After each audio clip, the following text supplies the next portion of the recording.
They are a delight of nature, whimsical, magical, and utterly enchanting. From the bamboo mountain forests of China, a historic journey is about to begin. Smithsonian's National Zoo has sent out a select team to bring a pair of giant pandas to Washington, D.C. Wow, they're just great. A race against time to save this endangered species. It's a vital mission of conservation. As they take center stage at the National Zoo, no one can resist their considerable charms. Meet the Pandas, Washington's new power couple.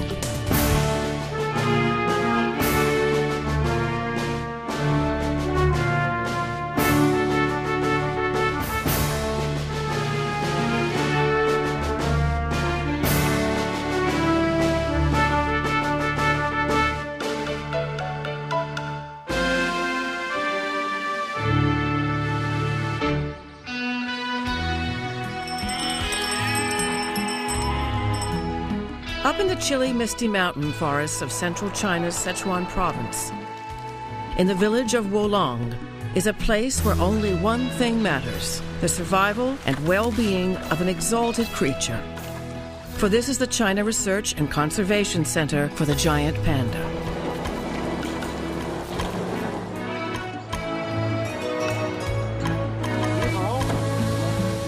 Here in the Wolong Breeding Center, panda bears mate and panda cubs are born. When this happens, it is easy to see why everyone on staff is so excited and happy. For these are magical creatures. Of all the pandas born and raised in captivity here in Wolong, 2 have been chosen to leave. Mei Zhang, whose name means beautiful fragrance, is a 2.5-year-old female. Tian Tian is a 3.5-year-old male. His name means more and more. An ocean and a continent away, at Smithsonian's National Zoo, final stages of construction are underway to build a new kind of panda habitat. Efforts to bring 2 giant pandas to Washington, D.C. began in the summer of 1999.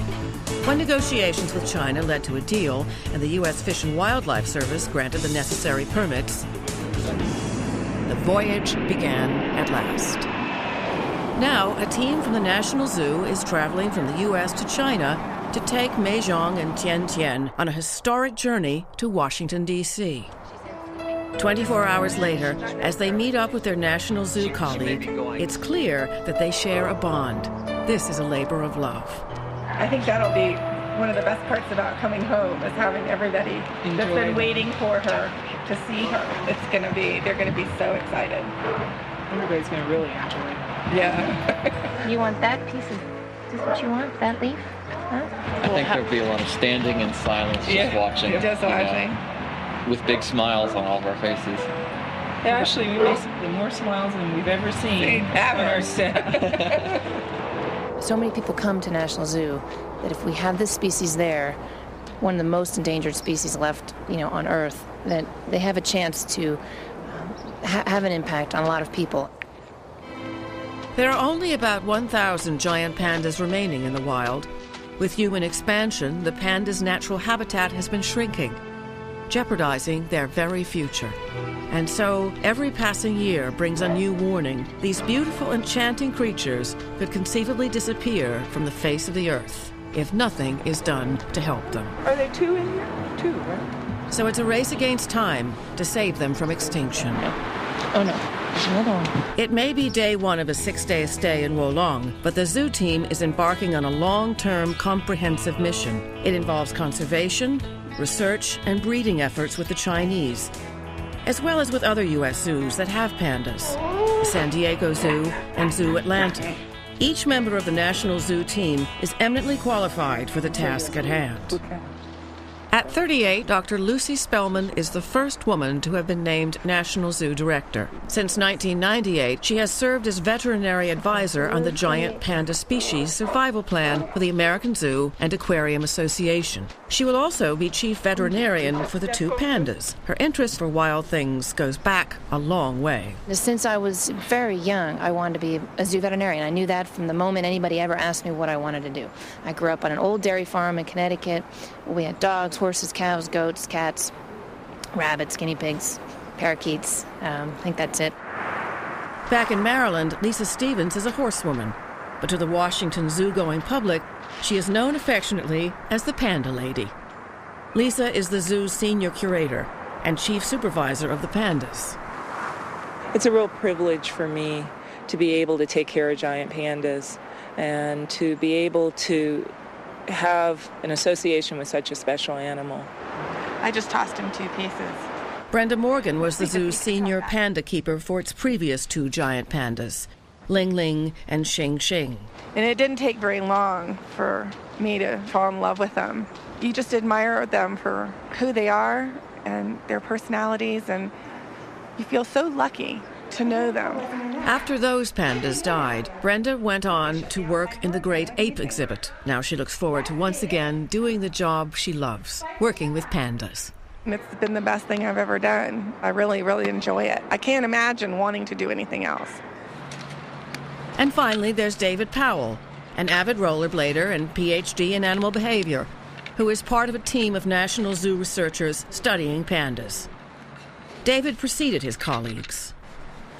I came to China a little over 2 weeks ago to start documenting Meishong and Tiantian's behavior so that we could get a feel for how they spend their day currently, and also just to begin to assess a little bit of their temperament and what kind of personality, if you will, they have. With a mutual desire to save the giant panda, the National Zoo team has found common ground with their Chinese counterparts at Wolong. The center is loaning Meishong and Tiantian to the National Zoo for 10 years.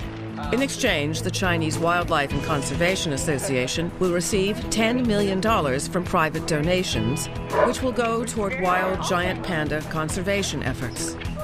This is vital if the panda is to survive as a species. It's day 2 of their stay in Wolong, and the members of the National Zoo team discuss their activities over a meal. Yeah, I was thinking if we get back by 4. They not only enjoy the culinary offerings of their hosts, but also begin to bond with them. Wang Ji, a panda keeper who's been taking care of Meishong and Tiantian, is one of 2 Wolong staffers who will join the zoo team on its journey back to America. I was wondering if you were excited about coming to the United States, because you haven't been before, you? 他说你到美国去是不是很激动？他说你去没去过美国？比较激动，没去过。Hey, very exciting. Had never been United States before.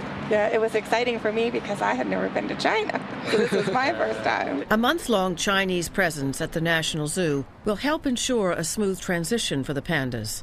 Wolong director Zhang Heimen is optimistic.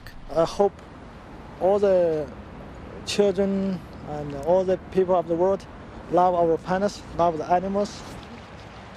And I also hope the world can support our program. Several months ago, the Chinese matched up Meishong and Tiantian based on the following criteria. Both were captive-born in the center, they were in the same age range, and they were healthy, physically and behaviorally. But there was also some intuition involved in this pairing. When they were first introduced, they got along. So predictions were made. Maybe some bear hugs could lead to bear cubs. We would very much like these 2 to breed, and our goal is that they would breed naturally. They've got a couple years, probably 3 years to go before that happens. In the meantime, David Powell learns more about Meishong and Tiantian's personalities. After watching Tiantian for 2 weeks, he seems to me to be a very easygoing animal, good-natured animal, never tries to reach through the bars and swat at you. Very, very sweet animal.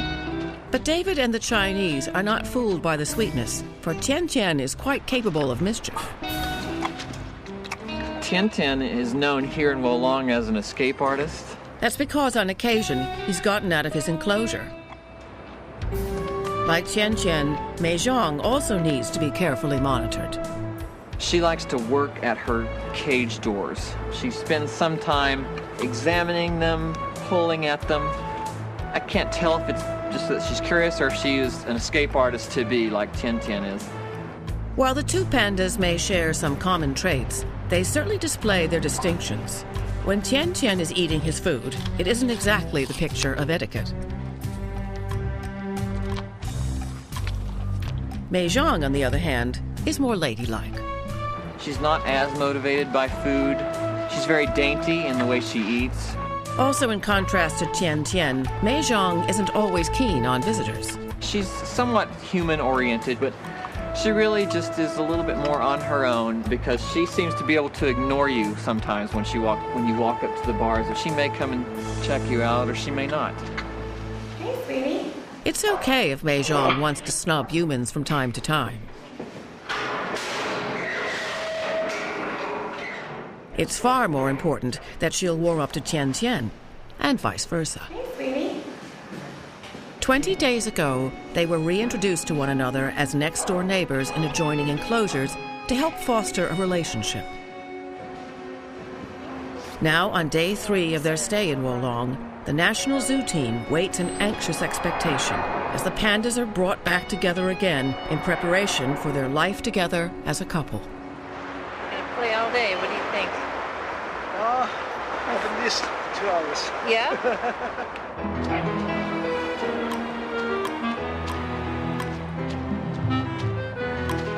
Well, they're just great.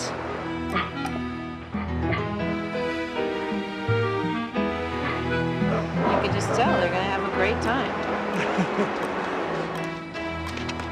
So were you just about to cry when they started playing? It was wonderful. I couldn't believe it. I took a deep breath and didn't breathe for like 2 minutes. Because you might miss something if you breathe. I know, I had to remember to keep writing things down. I just wanted to watch them, and then I'm trying to take pictures and write at the same time, and I was all teary. That was good. Yeah. It's good to know. Looks good. It looks great. I can't wait for DC. I know, I can't either. For 3 decades, the National Zoo in Washington, D.C. was the home of Ling Ling and Xing Xing, gifts of friendship from China. Over the years, they delighted tens of millions. But age-related diseases brought this chapter to an end, and America went into mourning. Ben Beck, National Zoo's Associate Director for Animal Programs, recalls. People here had grown up following the lives of Ling Ling and Xing Xing. So these pandas were really part of a greater family, and it was extraordinarily hard. For Brenda Morgan, who took care of the National Zoo's previous pandas, there is added significance in having come to China now. For today is the 1-year anniversary of the day an ailing Xing Xing had to be euthanized. Wow, that day you certainly do remember, and you miss him. It was wonderful that we were starting this new adventure, that we were coming here to see these 2 new animals that were young. So, even though I keep crying, it is a whole new beginning, and it is really exciting. And we're all looking forward to the adventure we're going to have with these animals.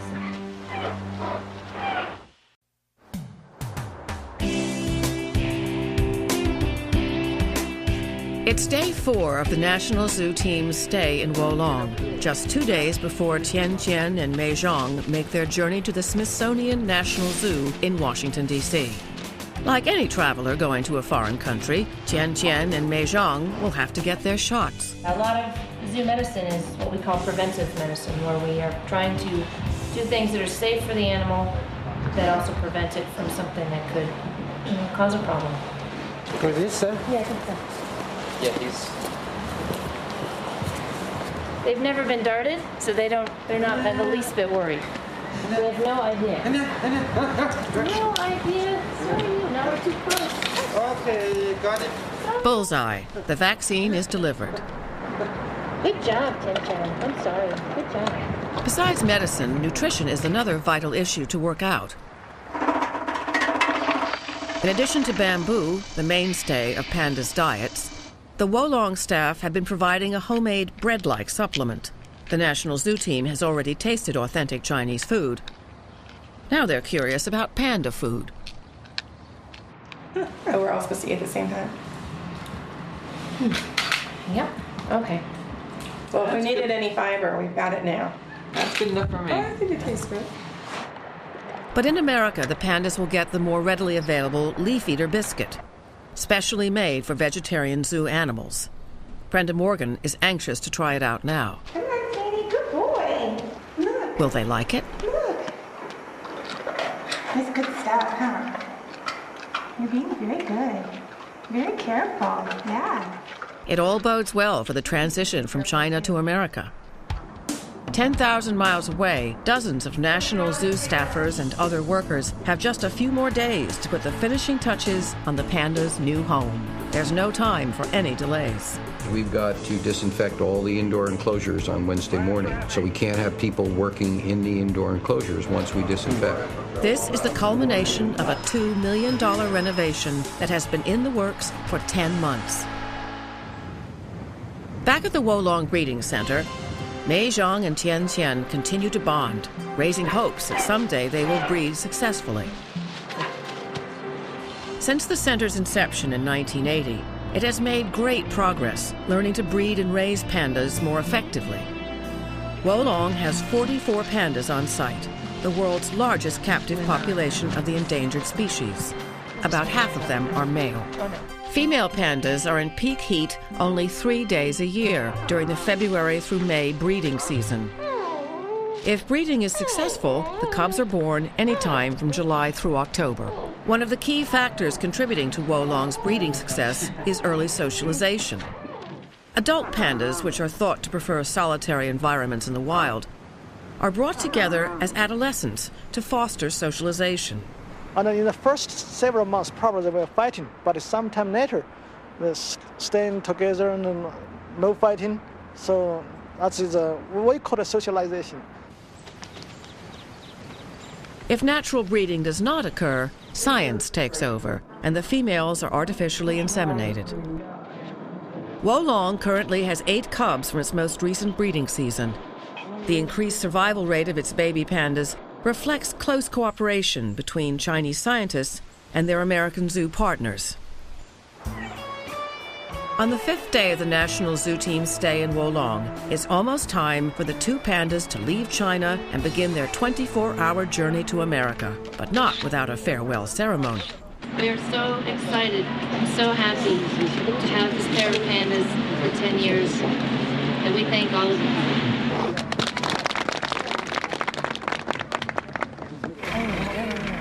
The following morning, December 6th, 5 a.m., the excitement begins. Mei Zhang and Tian Tian are loaded into specially built crates that will hold them comfortably during their historic voyage. The journey begins as the pandas head off on a 3-hour ride to the airport. As the sun comes up, Mei Zhang and Tian Tian arrive at Chengdu Airport.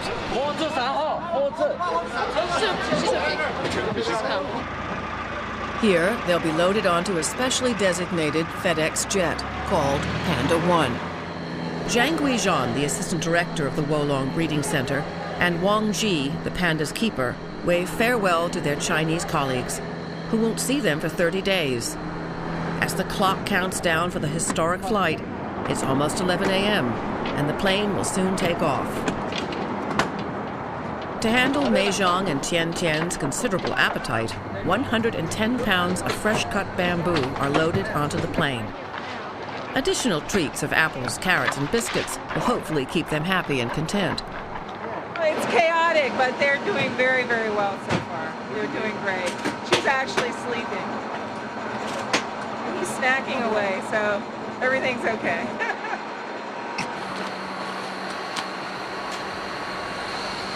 Panda 1's flight to Washington Dulles Airport will take about 18 and a half hours, including a stopover for refueling in Alaska. Ladies and gentlemen, from the flight deck, we'd like to welcome aboard Fellow Express's Panda 1, non-stop express freighter service to lovely downtown Anchorage, Alaska, and continuing service to the Dulles National Airport. I have 4 grandchildren, and my grandchildren are very excited about this Panda flight, and they sent Barry Panda with me on the flight, so it's very exciting. Definitely for me, once in a lifetime thing. We are estimating to be in Anchorage now at about 3:15 in the morning. It's about another eight and a half hour flight from where we are now. Ultimately, they'll be traveling some 10,000 miles, crossing 13 time zones in an easterly direction. The pandas left China on Wednesday, December 6th, just past 11 o'clock in the morning, 13 hours ahead of Washington. But because they're crossing the international date line, they'll arrive in Washington on the same day, at 3 o'clock in the afternoon. The zoo team and their Chinese colleagues are situated in specially installed seats in the back of a plane that would ordinarily be filled with packages. The pandas are kept up front, not far from the cockpit. As Mei Zhang and Tian Tian endure the long hours of travel, their keepers are concerned about a number of X factors. How will the pandas react to various stimuli, like the drone or the jet engine, the sensation of flight, or the stress of long hours in a small enclosure? Well, you worry about them varying their pattern too much. You know, if they ate the entire time we were on the plane, you would worry they were eating to relieve stress. And if they slept the entire time, you'd worry that they were, sleeping to relieve stress. If we're worried about them or they seem anxious, I think we can feed them and distract them. And again, we hope they'll eat fairly normal amount of bamboo during that time frame. We hope they follow a fairly normal pattern. It's about 5 hours into the flight, and for the time being, all is well for Mei Zhang and Tian Tian as Panda 1 takes them to a new land and a new life. About 8 hours ago, Panda 1 began its historic mission in central China, where 2 giant pandas, Mei Zhang and Tian Tian, were loaned out to America. They're headed to the Smithsonian's National Zoo in Washington, D.C., which they'll call home for the next 10 years. Right now, at the front of the airplane, it's very comfortable 76 degrees for us. But pandas, they like the temperature to be between 50 and 60 degrees apparently. So for our special guests, we've set the temperature to 53 degrees. And apparently, they're doing what everybody else does during their travel. Just eating, and now they're going to sleep. Yeah, it's chilly back there, but the pandas are happy. They're not making any vocalizations that let me know they're upset. And their body language is very, very relaxed. So it's helping me be very, very relaxed. Sure. Thousands of miles away at the National Zoo in Washington, final preparations are still underway. One of the last jobs is to disinfect the panda house to minimize the risk of infection. Afterwards, fresh-cut bamboo brought from a local grower is laid out everywhere. Bamboo is everything to the giant panda. In the mountains of central China, where the panda has lived for 3 million years, adult pandas spend most of their waking hours foraging and eating between 40 to 50 pounds of bamboo each day. Bamboo is very hard to digest and has little nutritional content, so pandas have to eat tremendous quantities of it in order to get their daily sustenance. Despite their vegetarian lifestyle, pandas have some characteristics of carnivores, including their claws and digestive systems. And yet, pandas belie their carnivorous traits and are generally passive creatures. Their whimsical, playful, even childlike demeanor has made them the stuff of Chinese lore for thousands of years. In ancient China, poets rhapsodized about the panda's mystical powers to ward off evil and disaster.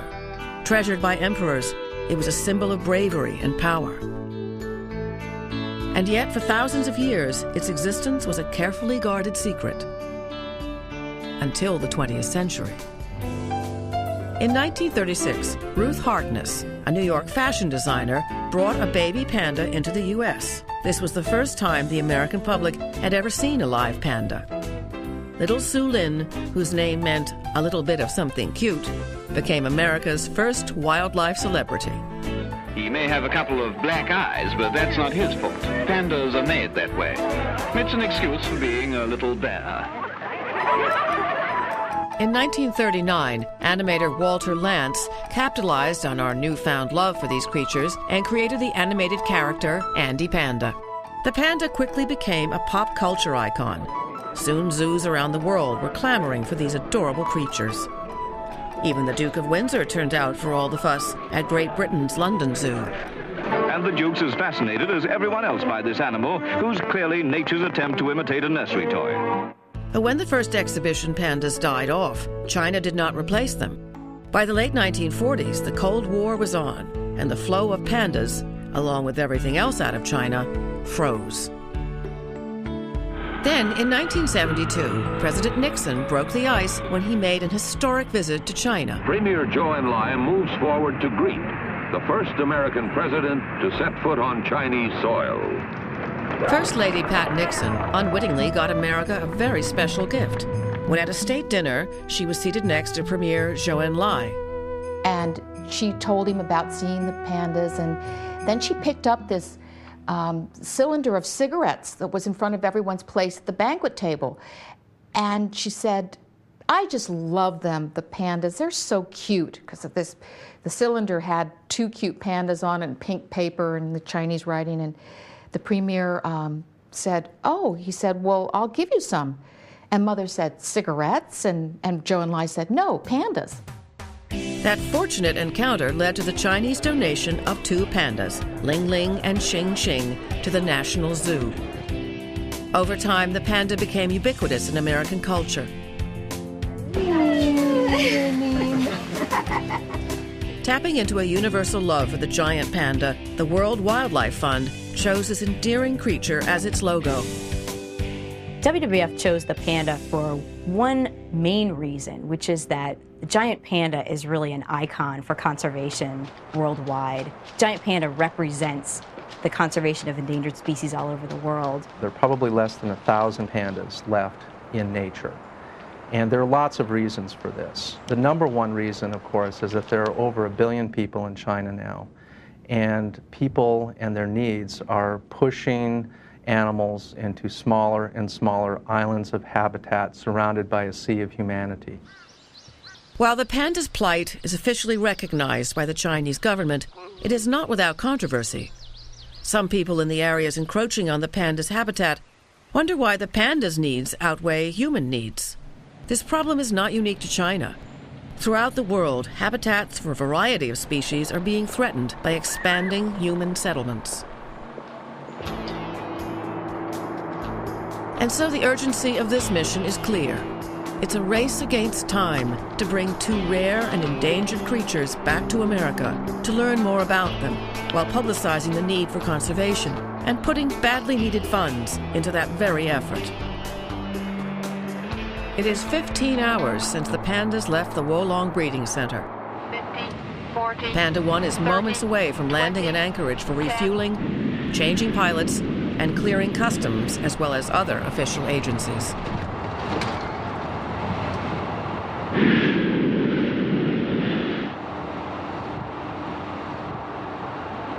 Hey, handsome. Hi, Chin-Chin. What are you doing? You're in Alaska. From the onset of the flight, the zoo team has been giving the pandas treats of apples, carrots, and biscuits to help keep them contented during the long journey. It seems to be working. They're not sedated at all? No, they've had nothing. All the officials, including those from the U.S. Department of Fish and Wildlife, are duly impressed. This is the final step in the approval process that began nearly a year ago. Customs immigration. With official business now over, a fresh team of pilots assumes command for the last leg of the journey.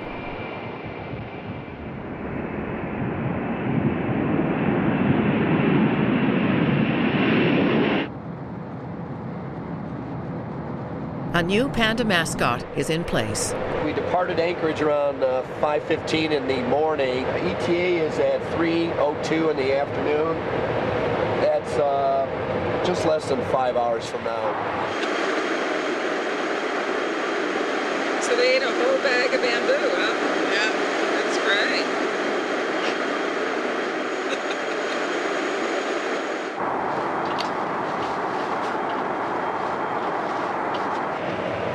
You can see the sun coming up. We're actually chasing the sun right now, so our closure rate's pretty good. The hours pass and the excitement builds among the National Zoo team as Panda 1 closes in on the Washington area. Yes, I'm excited. Can't wait to get home. And it'll be great. I'm waiting for a quick and smooth unloading onto the truck, into the convoy, get home. Ladies and gentlemen, we have begun our descent into the Dulles Airport. Make sure your tray tables are in the upright lock position. Your seat backs are upright and all bamboo stowed. After 3 hours in a truck and some 15 hours in the air, Mei Zhang and Tian Tian's historic journey is almost over.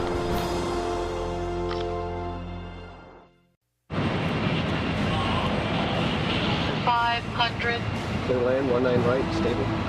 At precisely 3:02 p.m., some 23 hours after they left the Wolong Breeding Center in central China, Mei Zhang and Tian Tian, two giant pandas, arrive at Dulles Airport. 100. Just as soon as they can be unloaded and transferred to a caravan, the giant pandas will head off to the Smithsonian's National Zoo.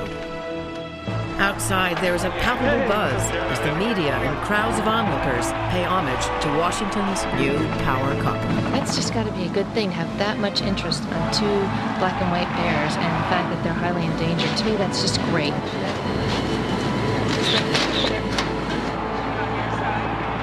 Hi guys, how are you? Did you have a good trip? Yeah. How's everything? Good?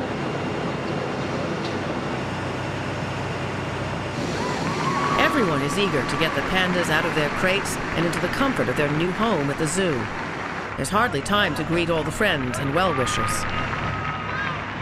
Hey, I'm gonna call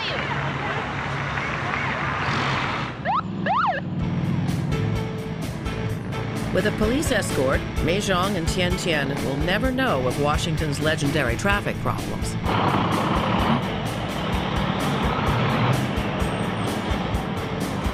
Finally, the pandas have reached the zoo some 24 hours since they left Wolong, China.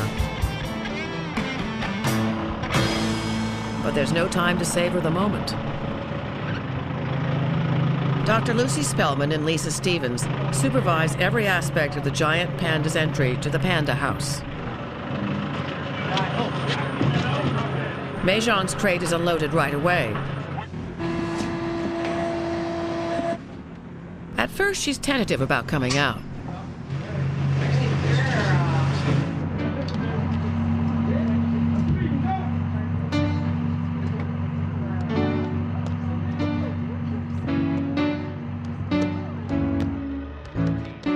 Mei Zhang finally enters the Panda House. And then it's Tian Tian's turn. True to Tian Tian's adventuresome spirit, he walks right in. And now, for the very first time, they'll explore the environment that's been so carefully designed for them to share together. Here goes one. Oh, it's you. Did you see that? I got it. Within moments, they're acting like they own the place, to the delight of all. We have pandas! This is the culmination of over 2 years of planning, negotiations, and hard work, along with a good measure of hopes and dreams. Once again, indeed, Smithsonian's National Zoo has pandas.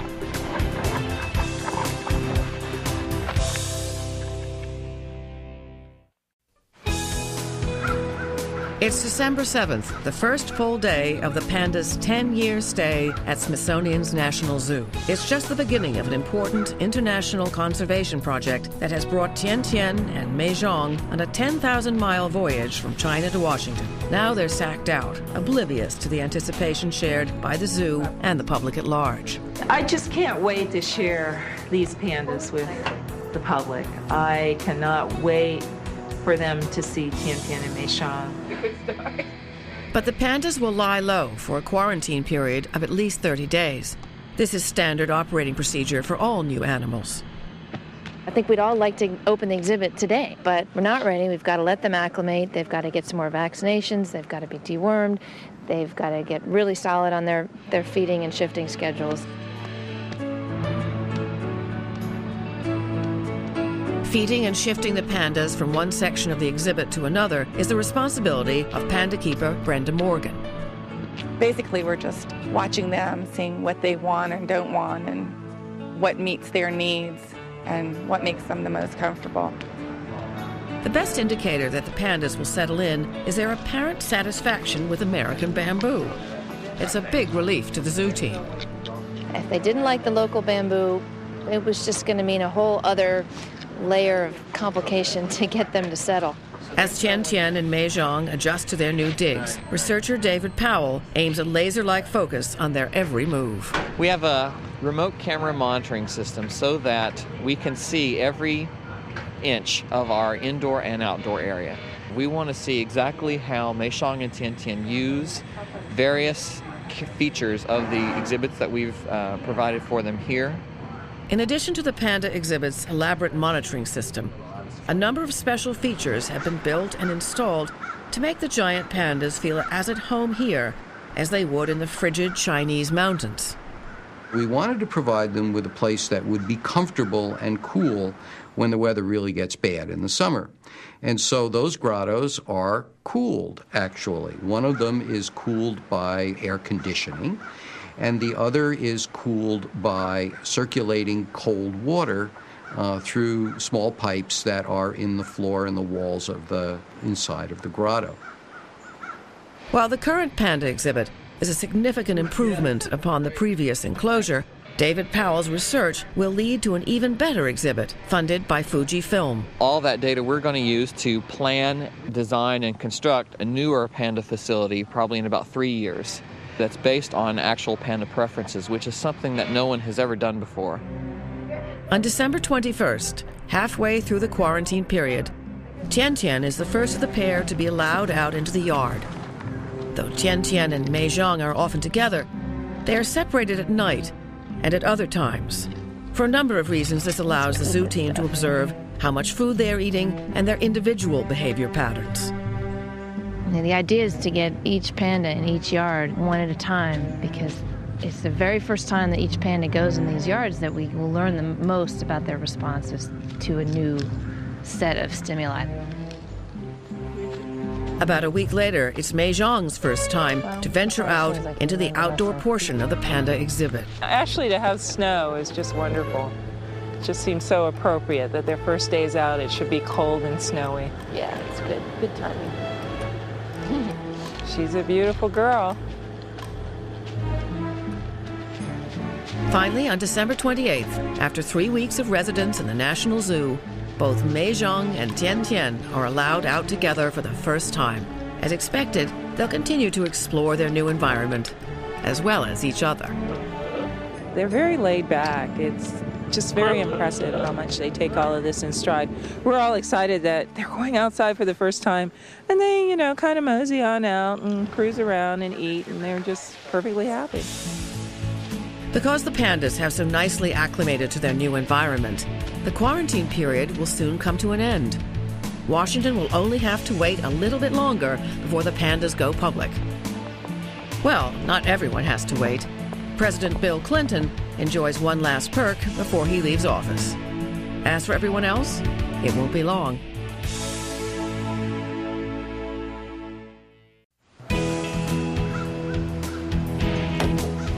It's 5 a.m. on a chilly winter morning at Smithsonian's National Zoo in Washington, D.C. Just so we can pull it over and sit right there. Throw it, Larry, throw it. Okay. It's January 10th, and Mei Zhang and Tian Tian have been here for about a month. Come on, you guys. Mei Zhang, Tian Tian, come on. Here she goes. Good boy. Oh, what a good girl. With lots of affection and care from the zoo staff, the pandas have eased into a daily routine. I said, breakfast. Yet today is anything but routine, for in just a few hours, these two will make their public debut. The cavalry has arrived. Virtually every major media organization is here. They've come to document yet another historic chapter in our love affair with the giant panda. It presents the perfect opportunity to spread the message of conservation. So it's gratifying on many levels. We're really ready to share them, and I'm excited about that. And you can hear them chirping in the background. I don't know if you could pick that up, but they're chirping and playing, and they're ready. And so is Washington, as panda lovers of all ages arrive. Morning, Mr. Mayor. Everyone is eager to see Mei Zhang and Tian Tian doing what they do best, acting cute and adorable. How excited are we to see the pandas? Yeah! I'm nervous, but everybody's gonna love them. But I'm nervous. What are you nervous about? I don't know. I'm not entirely sure. It's a big day. We're so pleased to have you all here today on probably the most spectacular day in the Smithsonian National Zoo's 112-year history. And now, the moment that all the efforts of the last 2.5 years have been building towards. Bound to Pandas. Okay.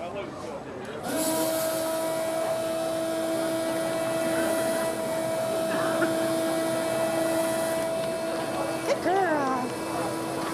Okay. Okay, pea pods. Here you go.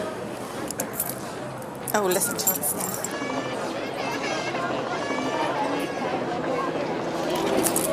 Okay. When you're ready.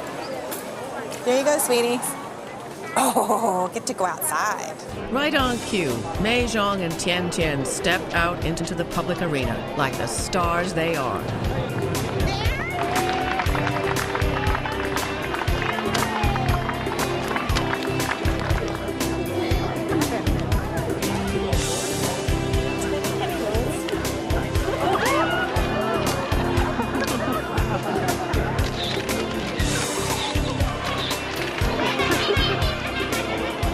They are active, that's for sure.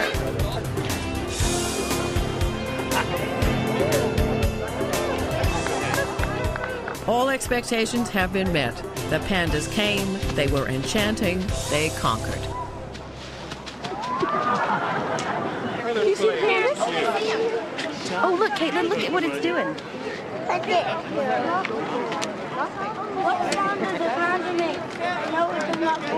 Oh, it's a good question. They chirp when they play. Kind of like that. For the panda team at Smithsonian's National Zoo, it was and continues to be a rewarding experience. I get a thrill over and over again when I see the excitement that people have for these animals. We should see what they're doing. They make you laugh. They make you smile. You just have to look at them and they make you smile. They don't actually have to be doing anything. Mei Zhang and Tian Tian's big day is nearly over, but their relationship with the public has just begun. Over the next 10 years, millions will pass through the Panda House to make a special connection. All right, I think they're all the way down at the end here. Never seen a panda before? Among its many goals related to conservation, research, and breeding, the National Zoo will do its utmost to foster the love affair between pandas and humans. The challenge of keeping these animals as healthy and giving them the best quality of life that we can, and showing that to the visiting public so that they're seeing animals that are representative of the wild species and then somehow making a connection to what's left in the wild. What's left in the wild is the critical issue. It may be 10,000 miles away in China, but it's really right here in our hearts. For as much as we take delight and pleasure from these wondrous creatures, we must never forget the tenuous hold they have on life as a species. These are dire times for the giant panda. As we stand on the precipice of a new millennium, we ponder our place as the caretakers of our gift, this planet called Earth. Will we capriciously let some of our most cherished cohabitants fall off into oblivion? For if we were to lose the giant panda, we would surely lose a part of ourselves. And so, with only 1,000 giant pandas left in the wild, we are all too aware this magical creature has become rarer and more precious than a diamond. May it shine on forever.